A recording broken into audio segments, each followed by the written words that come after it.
Okay, good morning, everyone. That was a great video, wasn't it? I often get questions back in Canada about what is the NAAAN, what is GFRAS? And so now you've just made my job that much easier. Thank you so much. I can just point them to this video.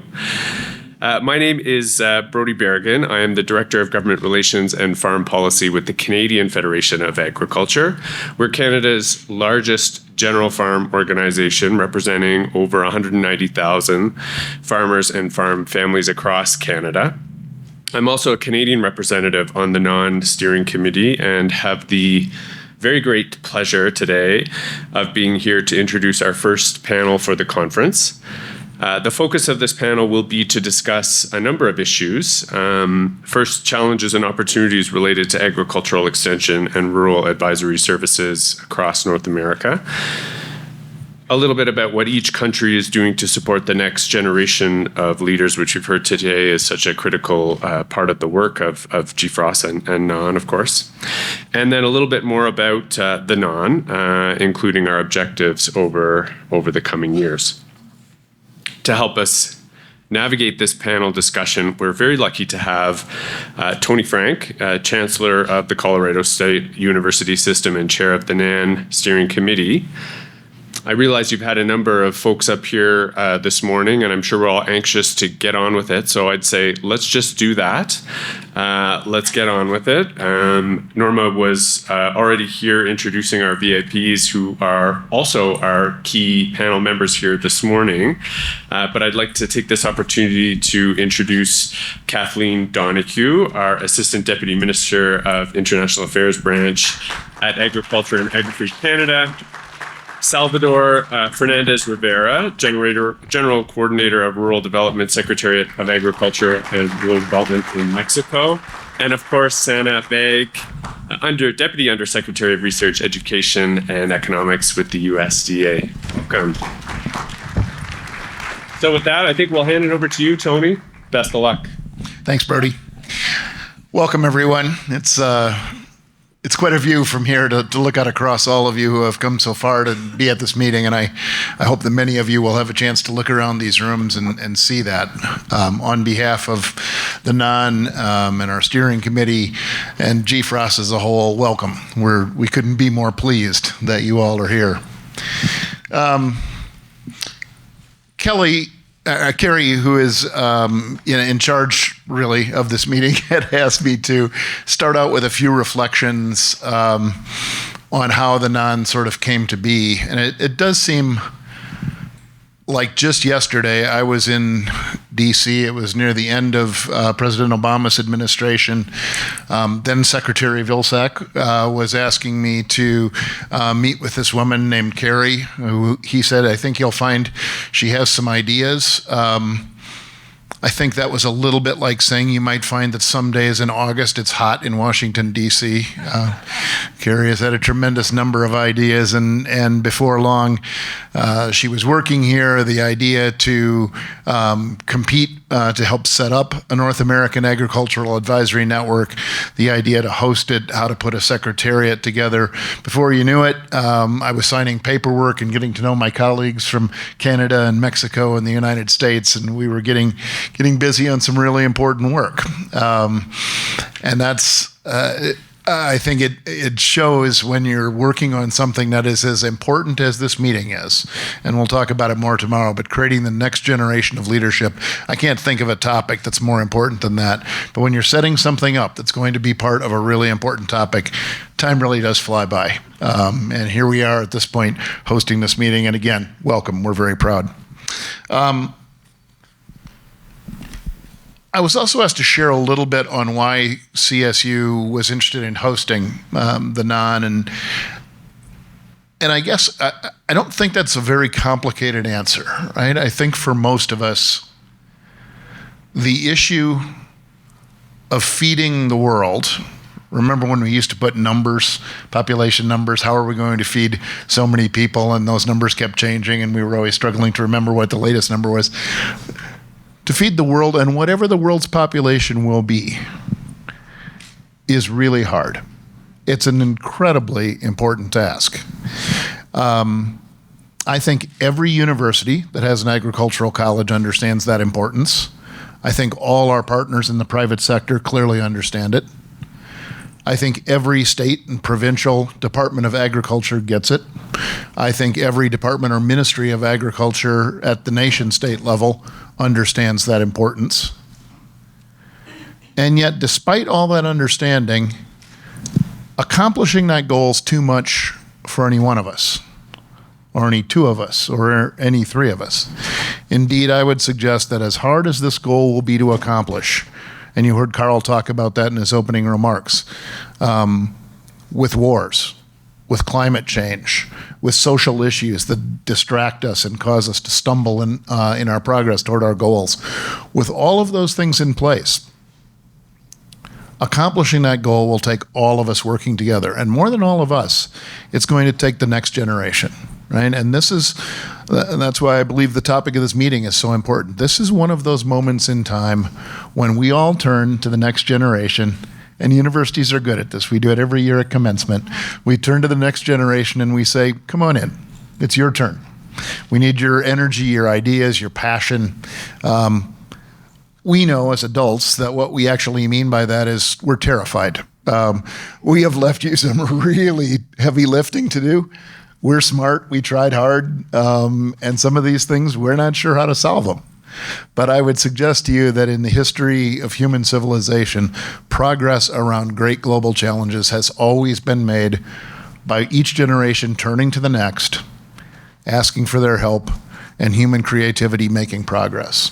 And I don't think it's anything more or less than that than we're here to focus on in this meeting today. So we're very pleased to be here. I think all of the partners in the NAAAN understand what I've just said. They wanted to put it into practice.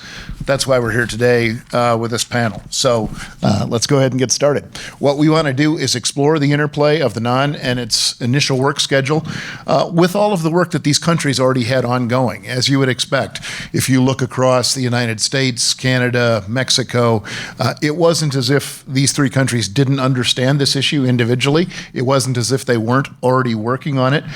They were. And so one of the challenges, one of the questions we faced was, how do you take these three different heritages, historical investments, approaches toward what's happening, and bring them together, find common ground, and do so synergistically? So that's what we're going to talk about this morning. And I've got a series of questions I'll walk our panelists through, and then we'll leave some time for questions from all of you as well. So we'll start with this one. Each of your governments joined the North American Agricultural Advisory Network because of potential benefits for your countries. So what resonated with you? What are your hopes for ways that the NAAAN will add value to the work that you already have underway? And Kathleen, let's start with you. Okay, thank you very much. Muchas gracias. Merci beaucoup pour m'avoir invité. Thanks for the invitation today. I think, as was noted in the video, there's a very strong, trade ties between Canada, Mexico, and the U.S. And that means integrated supply chains. It also is, I think, a foundation in terms of economic prosperity across North America for our rural communities, for our urban communities across all three countries. In addition to that, too, though, we have a really long-standing collaboration when it comes to regulatory policy collaboration in agriculture. And so I think, the thematic, I think that's behind me in one of these posters talks about three countries, one agriculture partnerships. I noticed when I took my seat this morning. And for me, that this really, really resonates. We recently had a change in our ministers. You heard Minister Macaulay speak on video. He took on this role in August, and I'm happy to confirm that before coming here and making my way to Denver, the minister confirmed his commitment to carry on as ex officio member because, in fact, we believe... Oh, thank you. Because we believe in the importance of strengthening those ties. And I think, it's across the board, right? Producer groups, business, industry, our youth, our Indigenous communities. This is really key, and I think Secretary Vilsack outlined that very well in his address to us, right, in terms of the importance of agriculture when it comes to our food security, when it comes to the need to adapt to ensure that we have resilient agricultural systems. And to be able to mitigate the risk of animal disease, of plant pests, and so forth. So I think that's the why. I'll be honest. In Canada, Extension Services runs quite differently compared to the U.S. and Mexico. Our federal government is not sort of front and center of this, and that's okay. There are plenty of organizations across the country, producer groups and so forth, some of our provinces who are really driving that change. The federal government still also has a role. One of the things that we've instituted a couple of years ago is the concept of a living lab, right? So get the research that's sitting in our departments out into the field, into working with producers on a day-to-day perspective to bring in producers on the farm, business, the wider community. We now have 13 projects, first started back in 2019, and I think that's sort of an example where we can provide, I think, some advice. And I think the other thing of this forum is, us looking for the advice and the experience of what's happening here in the U.S. And in Mexico. So I think that's why. Thanks very much. Thank you. Salvador, what resonated with you all in Mexico? Well, thank you very much, Tony, for the question. Well, I was not involved from the beginning, but I imagine what Secretary Villalobos had in mind. And based on what Kathleen was saying, that Mexico, the US, and Canada have a very different extension services. I think the idea of Secretary Villalobos at that time was really enthusiastic about joining NAAAN. I imagine first because there was like a gap in the GFRAS network worldwide. North America was not part of it. Then also I think the opportunities to learn from each other. And he was thinking along the same line as the other leaderships in North America, that there was need to have a platform to share experiences and to identify opportunities to boost agricultural productivity on a sustainable manner. Then we agreed on these three topics to work on the next few years. And in addition to that, we are in Mexico now through a kind of a transition, ending one administration, coming a new one. And our extension services has been under a transformation. So we also saw an opportunity to work together within NAAAN to make a sound proposal for an incoming administration next year on how the extension service should be operating in our country. Very generally, I think that's why we got into it. Thank you. So now how do you take USDA's priorities and align them into this broader framework? Well, thank you. First, I want to say I love the spirit of gratitude that you all have started off with this morning. And usually we wait until the very end to thank everybody that's involved in planning. But I loved that we started with the thank yous, because clearly it's taken a lot of people to bring this convening here. I want to thank Denver for hosting. I want to thank Chancellor, you for your leadership over NAAAN, and my colleagues for being here in the United States. And welcome to everybody who traveled far and wide to be here with us. It's a great privilege for me to be able to represent the Secretary, who is very, very passionate about this effort, and I know has spoken a lot with you, Chancellor, about this effort in the early days, as he mentioned. But as Salvador mentioned, this is really an opportunity for us to fill a gap as part of a global community of practice in ensuring that we can bring our best ideas and models forward. We're pretty proud of our cooperative extension system here in the United States. It is a jewel, and I think a system of unsung heroes in many ways that have really evolved and adapted over the past more than 100 years to rise to the occasion and ensure that our rural, our agriculture, and our underserved communities have an opportunity to thrive and prosper. And so we were talking a lot, that Secretary has really been bullish that this is a pivotal moment, right? And we heard a lot about that from Carl this morning as well, in that we've had overlapping challenges, right? And we're all facing this together as countries all over the world, recovering from the pandemic, figuring out how to grapple with inflation and major challenges in our food supply chains.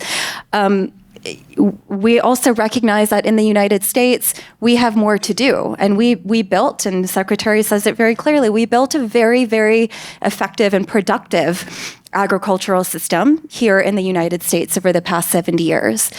And we recognized that there were some challenges and maybe some unintended consequences associated with that. And now we're looking at a model where, of course, we want to continue to promote sustainable agricultural productivity, but we want to make sure that we're bringing the many and the most with us instead of just the few.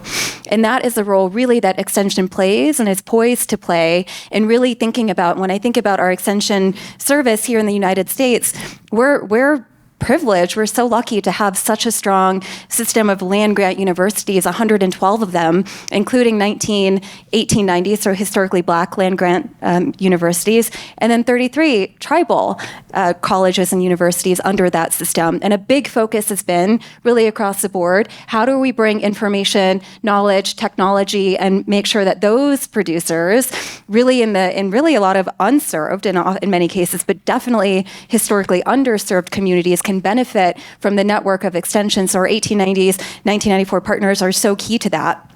The other thing I would say is that we're really pleased of the 4-H connection, right, through Extension, and USDA is the federal headquarters for 4-H, and recognizing that positive youth development has been part of our story and part of the focus here within Extension over the past 100 years plus. So we think we have a lot to share, a lot to contribute, a lot to learn from our colleagues, and a lot to offer to the global community as well. But we recognize that this is a moment where all of us are facing the same types of challenges. And as mentioned, we're going to need all different types of agricultures. We need to better prepare our Extension agents. We need to better tell the story of what it means to work in agriculture, food, natural resources, et cetera. And we need to do that together because we know in the United States we can't do it alone. Thank you. So we'd see 3 different countries, different histories, individual priorities, but substantial overlap in terms of being able to work together towards shared goals. Let's take one of those shared goals, zoom back out to the level of the GFRAS General Meeting, and talk about the next generation of leadership. We don't want a lot from our next generation of leadership. We want them to be globally thinking. We want them to be exceptional leaders. We want them to understand food writ broad, water, climate, supply chains, technology, and we want them fundamentally rooted in the principles of learning, discovery, and application. We've got our work cut out for us, certainly at universities and in K-12 systems. We've got our work cut out for us as countries. How do we all work together, or what can we do? What are we doing right, and where are we challenged at producing that next generation of leaders?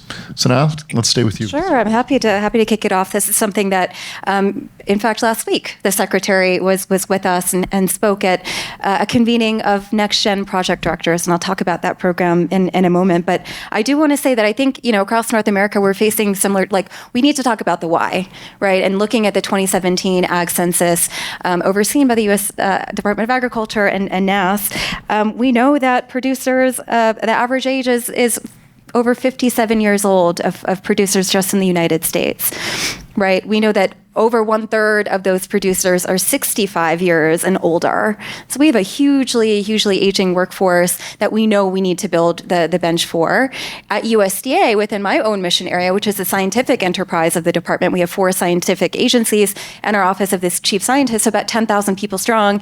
More than 20% today are eligible to retire. So we've got issues across, making sure that our producer groups are, vibrant and reflective of the next generation, and making sure that government, not just within USDA, I'm sure really across all of our federal agencies and at the state level and local level, that we're building and preparing this workforce.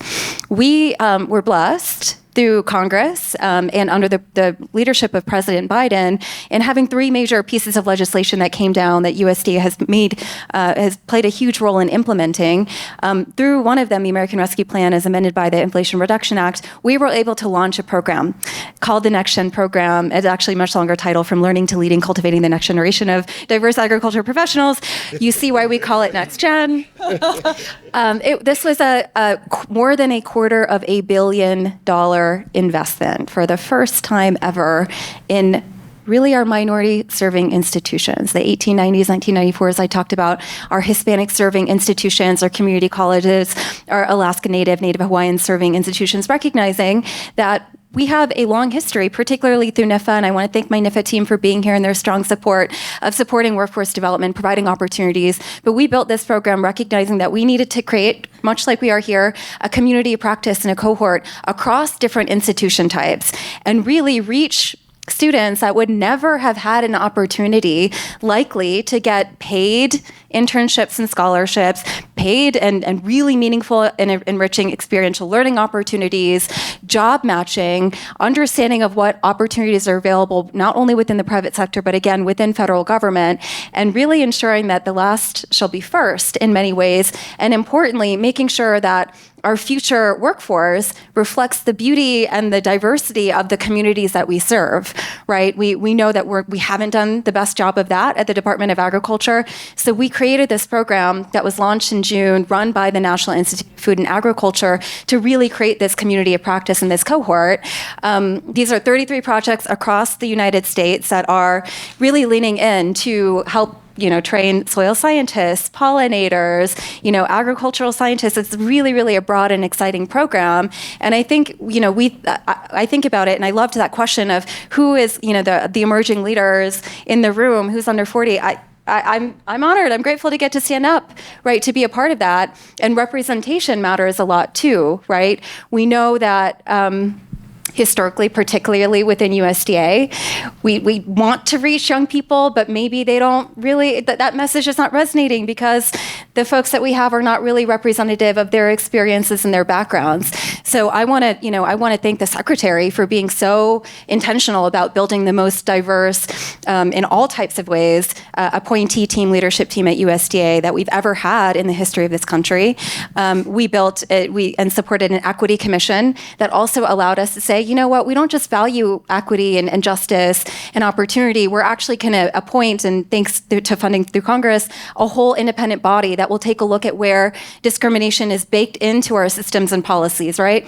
And we're talking about climate smart agriculture, nutrition security, rural prosperity, and we really want to make sure that students, really children starting in kindergarten and beyond, but especially in higher education, understand that these things that we know that they care about, you can do in agriculture, right? You can be a climate champion. You can support rural economic development. You can, enhance nutrition security.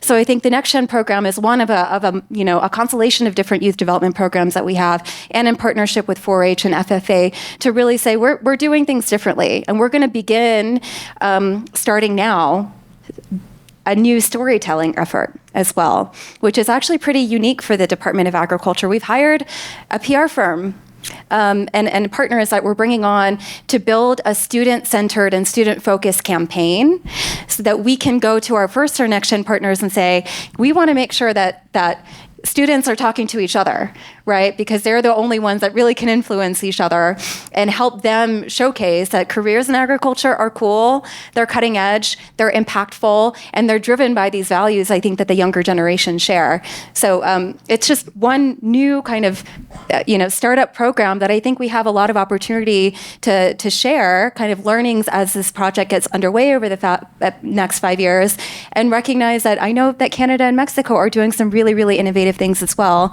So I'll stop there because I can keep talking about this program for a long time. Yeah, wonderful. Thank you. Salvador, tell us about Mexico's work in developing the next generation of leaders. Well, I think we need to understand that for agriculture to be productive and to be sustainable, it demands quite a bit of knowledge, experience, the application of science, education of young kids, and for this to happen, we need to focus on our youth.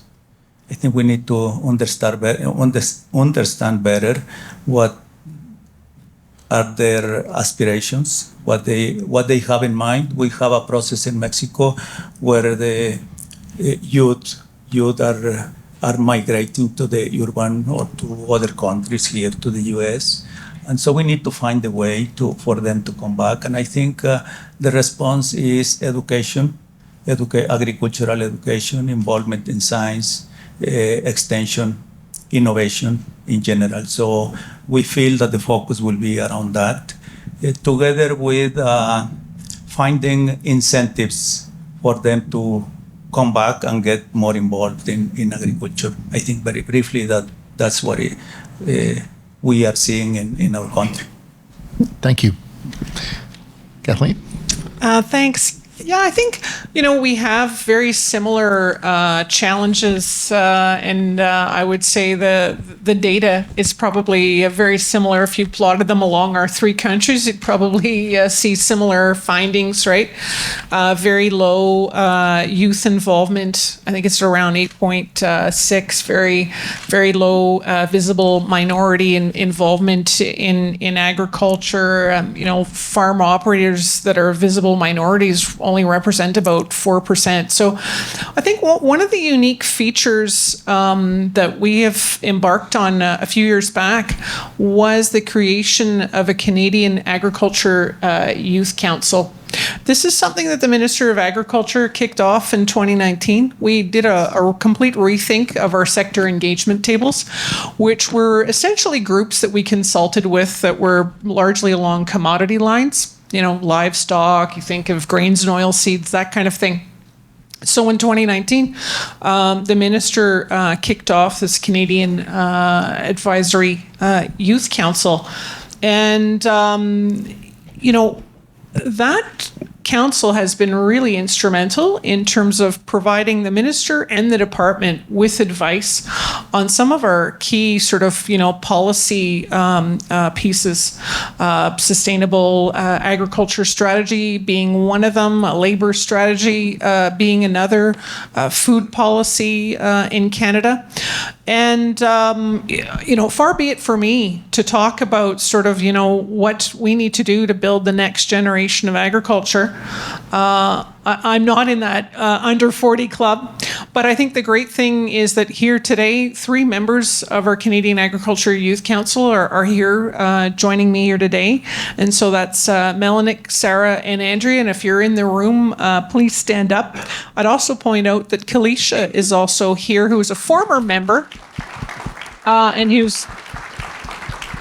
Yeah, so later on this afternoon, we have a panel, and I know there are a lot of great panels this afternoon sort of competing for each other, but, if you can join, great. If you can't, I think the wonderful thing about NAAAN and bringing us together over these next few days is going to be, in fact, over those coffee breaks, lunch hours, dinners, and so forth, to hear from some of the folks that are here with us today from Canada and around the world. Was it 41 countries? But I do think that the the institutionalization, if you will, the formalization of a youth council to advise the department and the minister is something key. And one of the things we talked about today as I met with the team that's here this morning, one of the colleagues, one of the members, I think it was Andrew, had mentioned, it would be really important, right, that this isn't just a one-off, that it actually just becomes part and parcel of how we work when it comes to policy development, program planning, and so forth, and execution and design. And I think it needs to be. I think the other thing I would point out too is the work that's being done by the Canadian Agriculture Human Resources Council. And we have with us today Jennifer Wright, our executive director from that council, who, they've done some phenomenal work around developing a workforce framework, but also just some of the data points in the analysis, right, to look at sort of, what drives, what do we need to do? What are the things that we need to tackle? And one of the key pieces of that is around perception and awareness. Jennifer was telling me just this morning that, the average Canadian's perception of agriculture really is, a graying-haired person riding a tractor through a field, right? Really don't have a sense of the depth and breadth of what a career in ag is all about and could offer somebody who's, maybe getting into, post-secondary education or whatnot. And so I think that sort of, piece is going to be really, really key amongst others. So I really encourage you to connect with some of the folks that are here today to learn about some of the things we're doing in Canada. Thanks. Thank you. Feel free.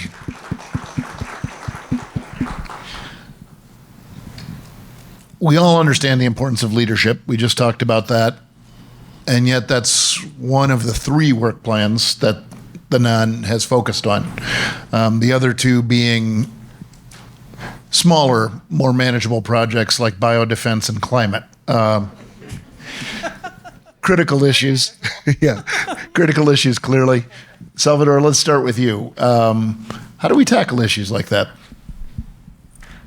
Well, in North America, as in, I think, all regions of the world, we need early warning systems that help us to prevent biological risks, such as animal health, phytosanitary issues, food safety. And those early warning systems are very important because they help us to prepare. They help us also to respond and to recover for those impacts on human health, animal health, crops, and environmental health. And these issues are also very important for the 3 countries in the context of the free trade agreement that we have now. So I think the 3 countries recognize the importance of biodefense and are finding a way to collaborate on those issues. I think we are on the right path. In terms of climate change, probably the focus should be on soil and water management, and there are also immense opportunities to collaborate on those. In the case of, and here also we need some sort of early warning systems. And I would like to mention one particular project that I find very important, and it deals with water scarcity and drought. With the interest and support of the USA National Weather Service, the National Drought Mitigation Center, and of course the US Department of Agriculture. Some years ago, there was established a drought monitoring center at the University of Nebraska. I think this is a good example of how could we work together.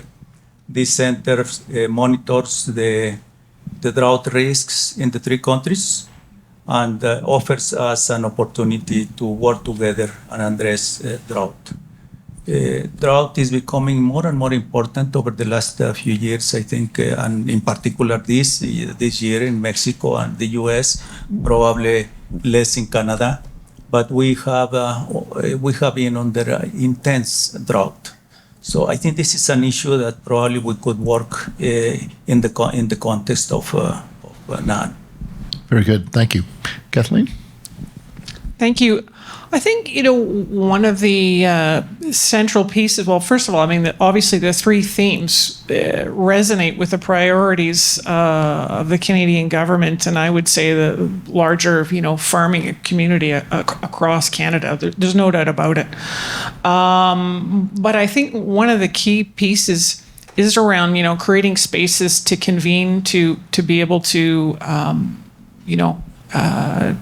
share that knowledge and build networks. And I think that happens at multiple levels, right? Local level, regional level, and so forth. And that's why I think the NAAAN is key, because it is creating this convening space, right? Today to tackle next generation and how to bring the next generation along. What does that look like? But also in terms of climate change and the adaptation and the resiliency that we need to build across North America, as well as, when it comes to biodefense.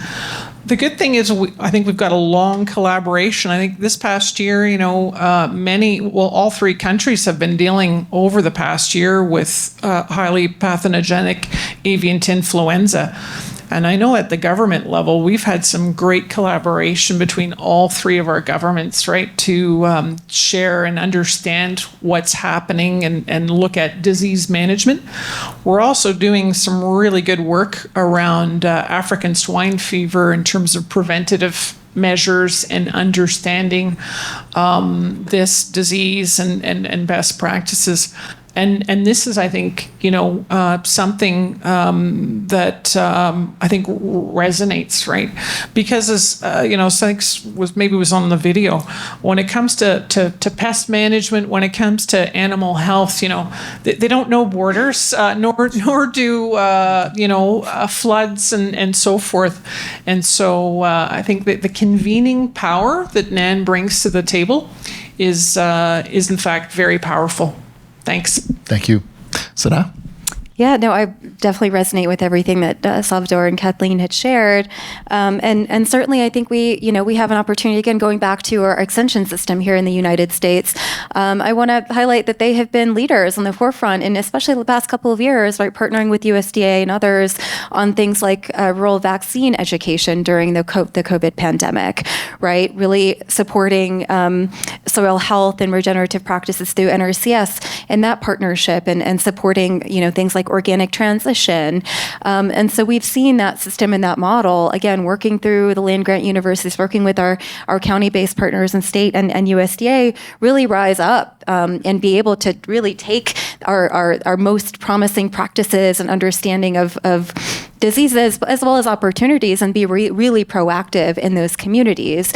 I think the other thing I would share is that the United States, and again, as mentioned, these are, again, the priorities of NAAAN are reflective of the priorities of all of our countries individually and of course collectively. But over the past couple of years, we meaning USDA, launched the Climate Smart Commodities Program, which is a $3 billion investment in producers all over the country, with extension being a really, really key piece of that. And I think what we recognize is not only do we have an opportunity to make sure that particularly smaller, more specialized producers have an opportunity to be profitable, but we have an opportunity to really collect that data and that information and recognize which practices are actually, the science-based and really the best at sequestering carbon and improving soil health and really driving smart water management. And so we would love to find a way to, share those learnings from these initial investments that over the next 10 years we'll have a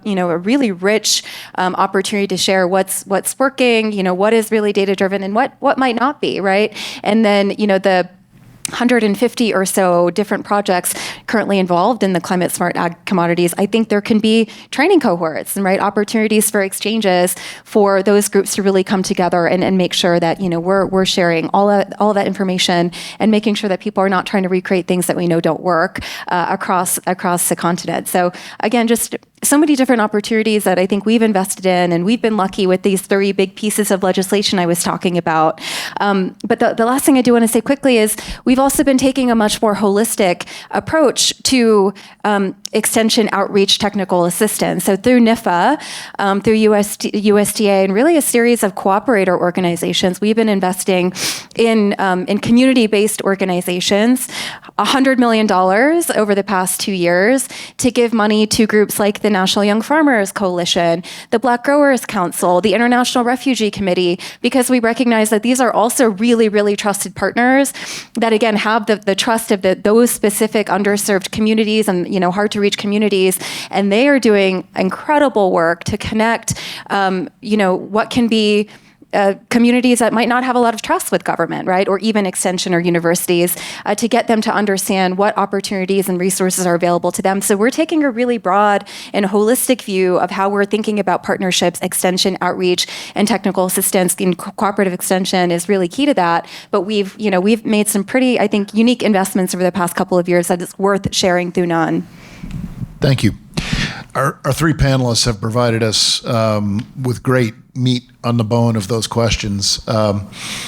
As the moderator, you really have one job, which is to manage time effectively. I had one job. I failed at it. We have 3 minutes left, and I'm sure we could spend a lot more time talking about any number of topics. But let's pause for a moment and turn to some of your questions and see if there are questions from within the audience. We have a question that came in from Menti.com that was voted a few times. Governments in North America face a common challenge of limits on financial resources and budget. Describe the budget outlook for extension in your country, and what is the strategy to garner resources? Who'd like to take that simple one first? Well, thank you for your time.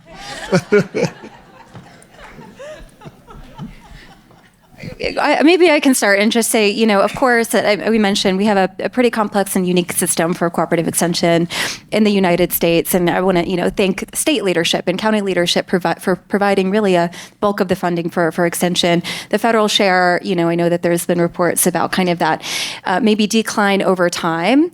That being said, the thing that we're optimistic about and is the fact that the Secretary of Agriculture, in speaking with the president and providing testimony on the Hill, is talking about in a way that I've never heard before in my long career. No. But really, honestly, over the past 15 years, there's a big recognition about the value of investment in public ag R&D and extension. And so really casting a larger vision and narrative and saying, hey, every $1 invested in public ag R&D in the United States generates at least $20 of economic benefit across the U.S. economy.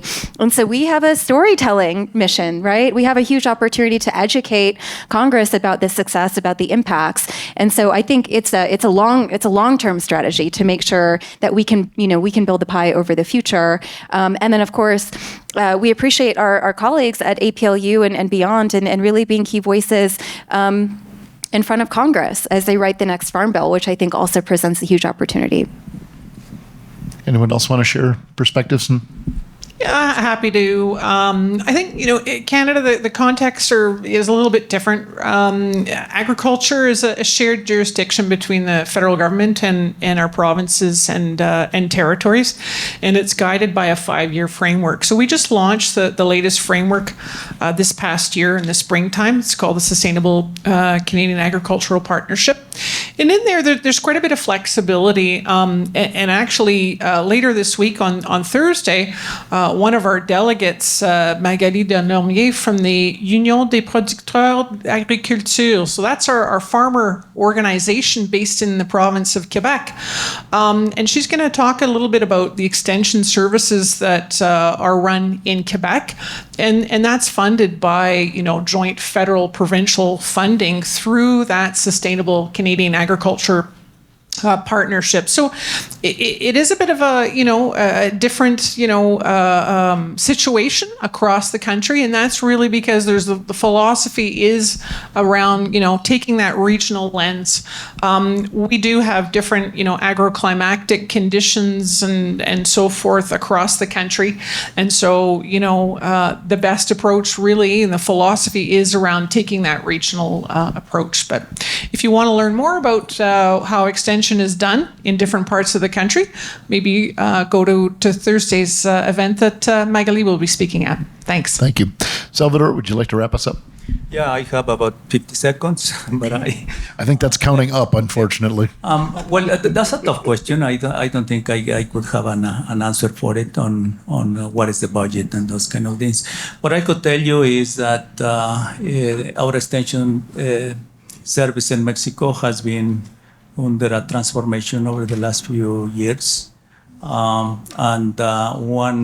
One thing we want to get out of working in NAAAN is actually to come up with a proposal for the future that ensures that we will have a much stronger extension service.